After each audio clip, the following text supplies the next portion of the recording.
do conversion exercises, calculations, converting one unit into another.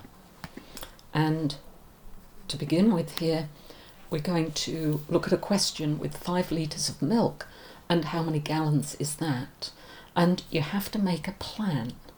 So start with what you're given, the amount that you're given, and you're going to use a conversion factor to give you your answer.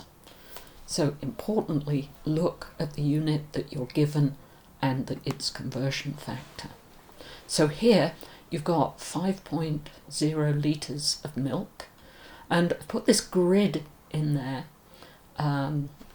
big line, horizontal line, vertical line, and you're going to multiply by the conversion factor, which is an equality. So the numerator on top is going to be equal to the denominator below it. Those are the conversion factors.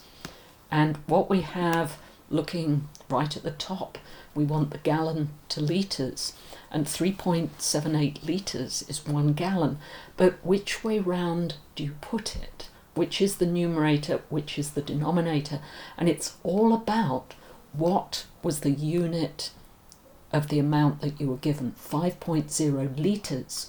So that's a numerator, and if you're going to cancel the litre units, the 3.78 has to be the denominator so that those litres will cancel, and that will leave you with the numerator unit of a gallon, which is where we're going. And so that then gives us our calculation that we're going to do, and you just do the sum. 5.0 divided by 3.78. So 1 and a small amount, but you can work that out, and to 2 significant digits. The significant digits in the conversion factors aren't going to be used in your calculation because they are a constant. So the fact you've got a single 1 there isn't going to affect your answer. The 5.0 with the 2 significant digits does. So we're going to look at some others here. The first one we've already looked at. We'll look at in a slightly different way.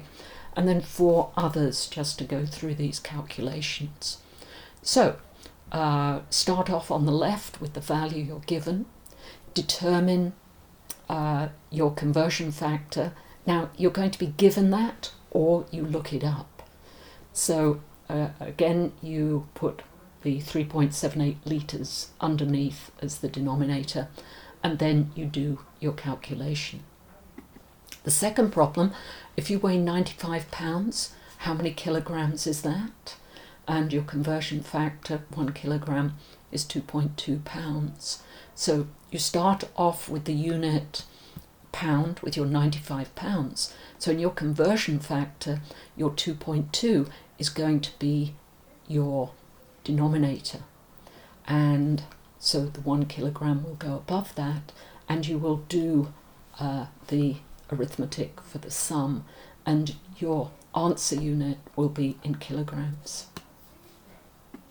So for the third one, someone's weighing 85 kilograms, how many pounds? This time, same conversion factor, 1 kilogram is 2.2 pounds, but 1 kilogram is going to be the denominator because you start with 85 kilograms and you want to be able to cancel the kilogram unit. So you've got to be very careful how you are doing that.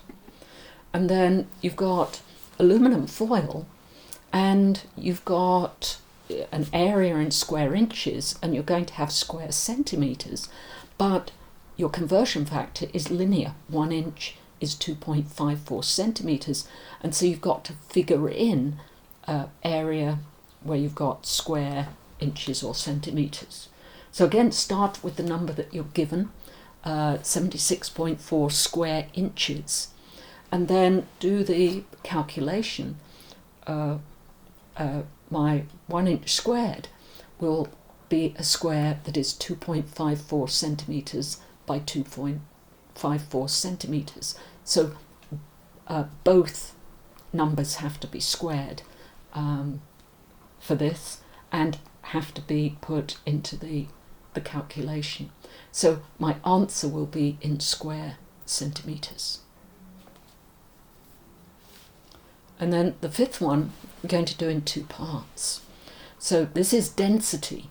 And so you've got gold, 19.3 grams per centimetre cubed, and we want to convert it into pounds per cubic inch. So for our changing the unit with the density, start off with the value that you're given. And the first thing we're going to do is to convert grams into pounds, because we want a unit of grams, not kilograms. So 1 gram is 1,000th of a kilogram, so that will be 1,000th of my 2.2 pounds. And that will give me my answer in pounds per centimetre cubed. So this is part one. And then I'm going to continue with the calculation to get pounds per cubic inch. So it can all be done in one continuous calculation.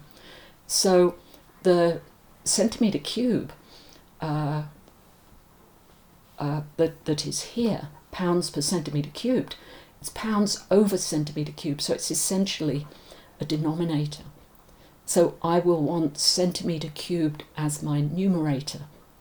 So 1 cubic inch, 1 inch by 1 inch by 1 inch, is going to be 2.54 centimetres by 2.54 centimetres by 2.54 centimetres. And so I get the density of gold in pounds per cubic inch.